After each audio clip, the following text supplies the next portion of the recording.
ఇప్పుడే మనం చూసుకున్నట్లయితే తుఫాను తీరం దాటిందనమాట. సో, తీవ్ర వాయుగుండం ప్రభావంతో ఏపీ, తెలంగాణను ముంచెత్తున్న భారీ వర్షాలు ఏదైతే ఉందో, ఈ తీవ్ర వాయుగుండం అయితే తీరం అయితే దాటడం అయితే జరిగింది. పూరీ వద్ద అయితే తీరం దాటడం అయితే జరిగిందనమాట.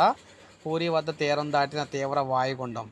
మీరు చూసుకుంటే వాయువ్య బంగాళాఖాతంలో ఏర్పడిన తీవ్ర వాయుగుండం తీరం దాటినట్లు భారత వాతావరణ విభాగం అయితే వెల్లడించింది. ప్రస్తుతం పూరికి వాయువ్య దిశగా పయనిస్తూ ఉందన్నమాట. దీని ప్రభావం వల్ల రాత్రి 7:30 వరకు కూడా కొనసాగుతుందని చెప్తున్నారు. ఛత్తీస్గఢ్ మీదుగా పయనించి క్రమంగా బలహీనపడుతుందని ఐఎండీ అయితే పేర్కొంది. అంటే భారత వాతావరణ విభాగం వారు పేర్కొన్నారు. తీవ్ర వాయుగుండం ప్రభావం వల్ల ఒడిశాలోని పలు జిల్లాల్లో భారీ వర్షాలు అయితే కురుస్తూ ఉన్నాయి. మల్కాన్గిరిలో లోతట్టు ప్రాంతాలు జలమయమయ్యాయి. ఒడిశా ప్రభుత్వ ప్రధాన కార్యదర్శి గారు అయితే దీనికి సంబంధించి సమీక్ష అయితే చేశారు. అయితే మనకి ఏపీ, తెలంగాణలో చూసుకున్నట్లయితే తీవ్ర వాయుగుండం ప్రభావంతో ఏపీలో చొల్లచెర్ల వర్షపాతం అంటే తేలికపాటి నుంచి మోస్తరు వర్షాలు కురిసే అవకాశం అయితే ఉందని చెప్పారు. మరోవైపున తీవ్ర వాయుగుండం ప్రభావం వల్ల తెలంగాణలోనూ కూడా వర్షాలు అయితే భారీగా కురుస్తూ ఉన్నాయి. అయితే కొన్ని జిల్లాల్లో 2 రోజుల పాటు అక్కడక్కడ భారీ నుంచి అతి భారీ వర్షాలు కురుస్తాయని చెప్పడం జరిగింది. మంగళవారం కొన్ని జిల్లాల్లో 30 నుంచి 40 కిలోమీటర్ల మేర ఈదురుగాలు కూడా వీచే అవకాశం అయితే ఉందని చెప్పడం జరిగిందనమాట.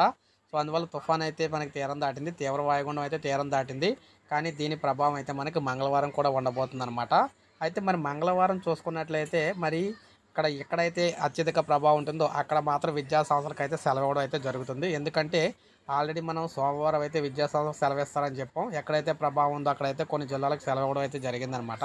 సో, అదేవిధంగా మంగళవారం కూడా విద్యా సంస్థలకైతే ఎక్కడైతే దీని ప్రభావం ఎక్కువగా ఉంటుందో అక్కడైతే విద్యా సంస్థలకైతే సెలవు అయితే ఇవ్వడానికి అవకాశం అయితే ఉందన్నమాట. సో, ఇది మనకు అప్డేట్. ఒక లైక్ చేయండి, సబ్స్క్రైబ్ చేసుకోవాలి. మన ఛానల్ సబ్స్క్రైబ్ చేసుకోండి.